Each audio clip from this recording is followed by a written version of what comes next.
Good morning. आज हम पढ़ेंगे स्वतंत्रता के रूप या स्वतंत्रता के कितने रूप होते हैं, सकारात्मक रूप और नकारात्मक रूप। तो किन किन लोगों ने तो इसको नकारात्मक रूप का समर्थन किया, किन किन लोगों ने इसके सकारात्मक रूप का समर्थन किया है, और सकारात्मक और नकारात्मक स्वतंत्रता का मतलब क्या होता है, दोनों के बीच में क्या अंतर हम उसमें निकाल सकते हैं, उसका अध्ययन हम इस वीडियो में करेंगे। इससे पहले के वीडियो में हमने स्वतंत्रता का अर्थ और परिभाषाओं को हमने अच्छे से समझ लिया था। ठीक है, स्वतंत्रता के दो रूप के हम यहाँ पर चर्चा करेंगे, नकारात्मक और सकारात्मक स्वतंत्रता। स्वतंत्रता की सकारात्मक और नकारात्मक जो वर्गीकरण है, ये सबसे पहले किसने किया था? क्वेश्चन आता है स्वतंत्रता को दो रूपों में नकारात्मक और सकारात्मक में किसने बांटा है? किसने बांटा है उसका आंसर है सर इसयाह बर्लिन, यानी बर्लिन ने उनको बांटा था। बर्लिन ने 1958 में टू कॉन्सेप्ट ऑफ लिबर्टी, यानी लिबर्टी के दो कॉन्सेप्ट नामक एक पुस्तक लिखी थी। ठीक है, उसमें फिर उसने 1969 में संशोधन करके 4 ऐसे ऑन लिबर्टी, यानी 4 निबंध लिबर्टी पर इस नाम से इसका प्रकाशन किया था। बर्लिन के अनुसार स्वतंत्रता का आधार दमन का अभाव है, दमन का अभाव ही स्वतंत्रता है, ऐसा बर्लिन ने कहा था। उसने दो अपनी पुस्तक में दो प्रकार बताए थे, दो स्वरूप बताए थे स्वतंत्रता के, वो हैं सकारात्मक स्वतंत्रता और नकारात्मक स्वतंत्रता। सकारात्मक स्वतंत्रता सकलवाद की पुष्टि करता है, ठीक है। नकारात्मक स्वतंत्रता बहुलवाद की पुष्टि करता है, ठीक है। इसके साथ ही कॉर्ल पापर ने भी अपनी पुस्तक open society and it's enemies, open society and it's enemies, ठीक है, एनिमीज होते हैं, में सकारात्मक व नकारात्मक स्वतंत्रता के बीच का जो भेद है उसका वर्णन किया था। ओपन सोसाइटी और उसके शत्रु कौन से, एनिमीज का मतलब ये जो खुला समाज होता है उसके शत्रु कौन से हैं, उसके अंतर्गत स्वतंत्रता के सकारात्मक और नकारात्मक जो भेद है उनका वर्णन किया है। अब आता है कि सकारात्मक स्वतंत्रता क्या है, कौन इसके समर्थक हैं। सकारात्मक स्वतंत्रता का अर्थ है कि किए जाने योग्य जो कार्य हैं उनको हमें करने की सुविधा होनी चाहिए। जो काम करने योग्य हैं, जिन कामों को हम कर सकते हैं, उनको करने की हमें छूट मिले और सुविधा मिले, वही सकारात्मक स्वतंत्रता है। इसके समर्थक हैं Rousseau, Hegel, Marx, Gandhi, Aurobindo, Macpherson, Laski, Walker, John Rawls और ग्रीन। इसमें जो मैकफर्सन है, इन्होंने सृजनात्मक स्वतंत्रता के प्रतिपादक इनको कहते हैं, ठीक है।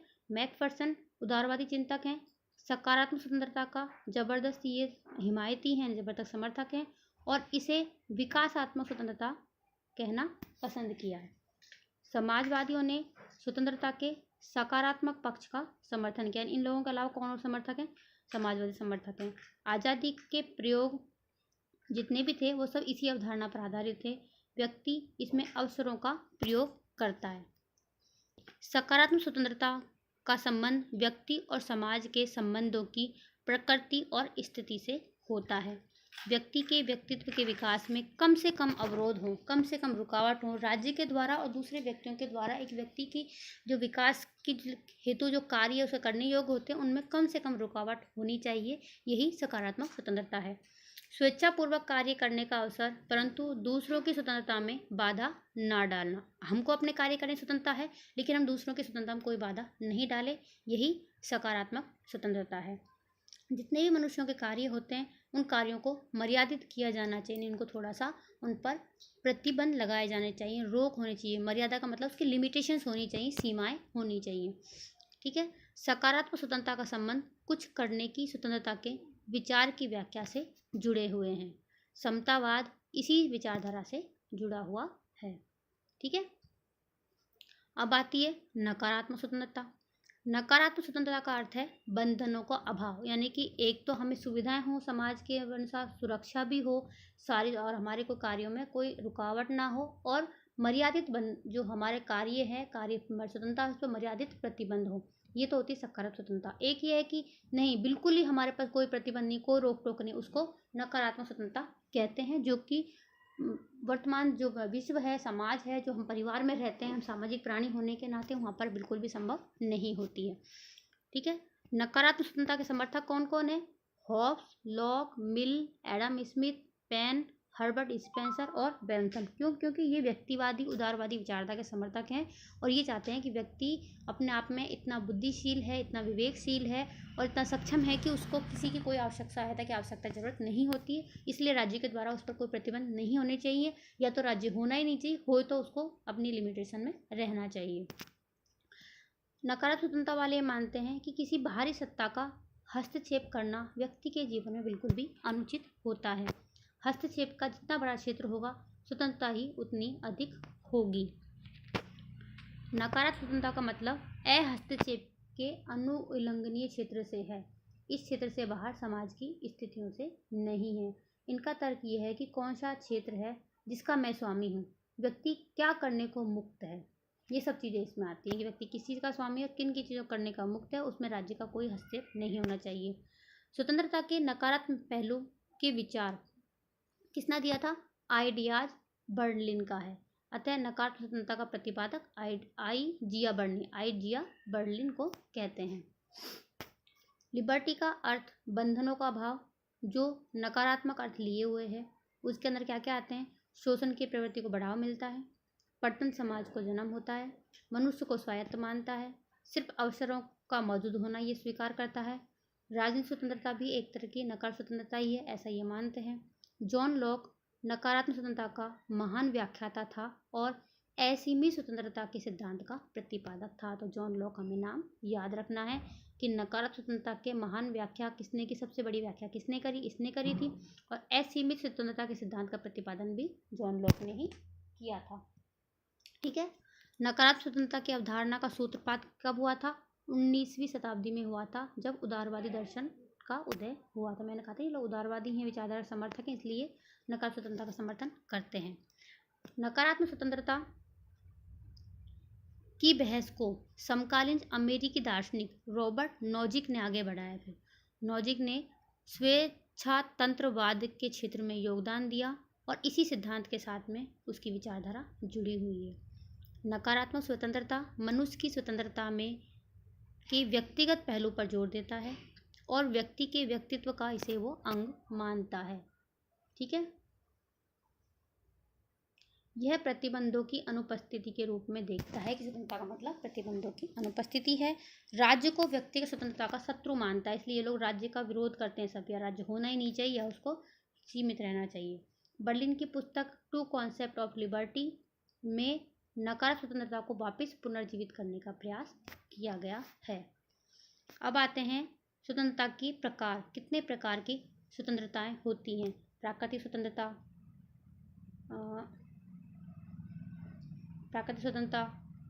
सामाजिक स्वतंत्रता, नैतिक स्वतंत्रता, व्यक्तिगत स्वतंत्रता, राजनीतिक स्वतंत्रता, आर्थिक स्वतंत्रता, घरेलू स्वतंत्रता, नेशनल स्वतंत्रता, इंटरनेशनल स्वतंत्रता, ये सारे स्वतंत्रता के प्रकार होते हैं।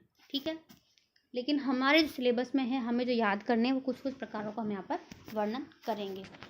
ठीक है। इसमें आता है राजनीतिक स्वतंत्रता। राजनीतिक स्वतंत्रता मतलब है राज्य की राजनीतिक जो प्रक्रिया है उसमें स्वतंत्रता पूर्वक सक्रिय भाग लेने की स्वतंत्रता ही राजनीतिक स्वतंत्रता कहलाती है। यहाँ राज्य है, राज्य के प्रत्येक कार्य हैं, प्रक्रिया है, राज्य की व्यवस्था है, उससे हम किसी न किसी में जुड़े रहें, उसमें सक्रिय रूप से भागीदारी निभाएं, इसको ही राजनीतिक स्वतंत्रता कहते हैं। जैसे हम लोग वोट डालने जाते हैं, चुनाव में खड़े होते हैं, प्रचार करते हैं, सरकार की भला मतलब प्रशंसा करते हैं, आलोचना करते हैं, कार्यों की डिमांड करते हैं, ये सब राजनीतिक स्वतंत्रता के अंतर्गत आती हैं। और हम सरकार में नियम निर्माण बनाने की भूमिका भी निभाते हैं, वो सब इसी के अंतर्गत आती हैं। ठीक है।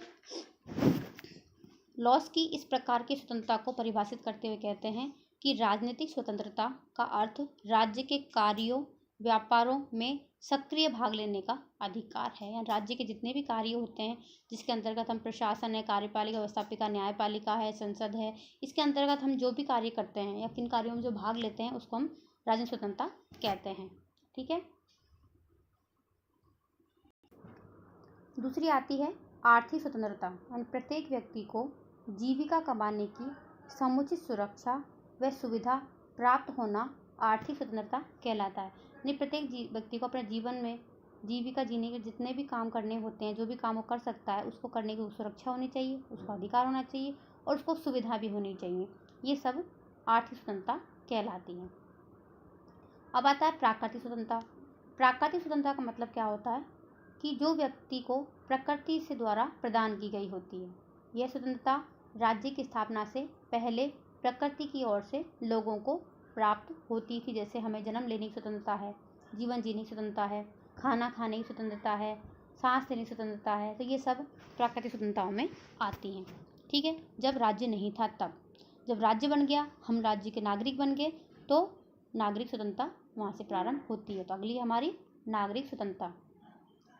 वह स्वतंत्रता जो व्यक्ति को समाज और राज्य के सदस्य के रूप में प्राप्त होती है, यानी व्यक्ति राज्य या समाज का कोई सदस्य होगा, उसका नागरिक होगा, उसी को ही ये स्वतंत्रता प्राप्त होती है। नागरिक स्वतंत्रता गारंटी राज्य देता है। ठीक है, और हमें जो इतने सारे जो मूल अधिकार प्राप्त हैं, उसमें से कुछ अधिकार केवल यहाँ के नागरिकों को ही प्राप्त हैं और नागरिक होने के कारण ही प्राप्त हैं। ठीक है, तो ऐसी स्वतंत्रताएं नागरिक स्वतंत्रताएं कहलाती हैं। अब आती है व्यक्तिगत स्वतंत्रता। व्यक्ति को स्वयं के जो निजी कार्य हैं, विश्वास हैं और मामलों की स्वतंत्रता होती है। जैसे कि व्यक्ति का रहन सहन कैसा, उसका धर्म है, विश्वास है, उसकी वेशभूषा है, परिवार आदि के मामलों में राज्य या अन्य किसी व्यक्ति द्वारा किसी प्रकार का कोई भी इंटरफेयर नहीं किया जाना चाहिए। ये व्यक्ति के निजी मामलों में को बोलते हैं ना, ये तो मेरा पर्सनल मैटर है, तुम्हें क्या मतलब बोलने का। उसमें पर्सनल मैटर जो होते हैं वो होती हैं निजी स्वतंत्रताएं।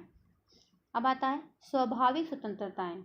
ये स्वतंत्रता मानव स्वभाव के अनुरूप होती है। रूसो और तिलक इसी स्वतंत्रता के पक्षधर थे, यानी इसके समर्थक थे। तिलक ने इसलिए कहा है कि स्वतंत्रता मेरा जन्मसिद्ध अधिकार है, क्योंकि स्वतंत्रता हमारा एक स्वाभाविक स्वतंत्रता है, स्वाभाविक अधिकार है। ये हमारे मानव के स्वभाव के साथ जुड़ी हुई है कि मानव एक ऐसा प्राणी है, अगर वो स्वतंत्रतापूर्वक कार्य नहीं कर सकता है तो फिर उसका जीवन ही निरर्थक हो जाएगा। रूसो कहते हैं कि मनुष्य प्राकृतिक युग, कौन सा युग, जब राज्य से पहले का युग है, इसी स्वतंत्रता का उपयोग कर रहा था। अब तो समाज के विकास में वह बंधनों में जकड़ गया। यानी पहले प्राकृतिक रूप से मनुष्य स्वतंत्र था, लेकिन जैसे ही वो समाज में आता है तो सामाजिक बंधनों में वो जकड़ जाता है। ठीक है, सामाजिक स्वतंत्रता। ये स्वतंत्रता व्यक्ति को समाज में प्राप्त होती है, समाज का एक सदस्य होने के नाते प्राप्त होती है। वास्तव में समाज का जन्म इसीलिए हुआ है कि समाज में रहने वाले सभी लोगों को यह स्वतंत्रता प्राप्त होनी चाहिए, जिससे वह अपने व्यक्तित्व का विकास कर सके। इस स्वतंत्रता के अंतर्गत जीवन और संपत्ति की सुरक्षा, आवागमन की स्वतंत्रता, धर्म की स्वतंत्रता इत्यादि आती हैं।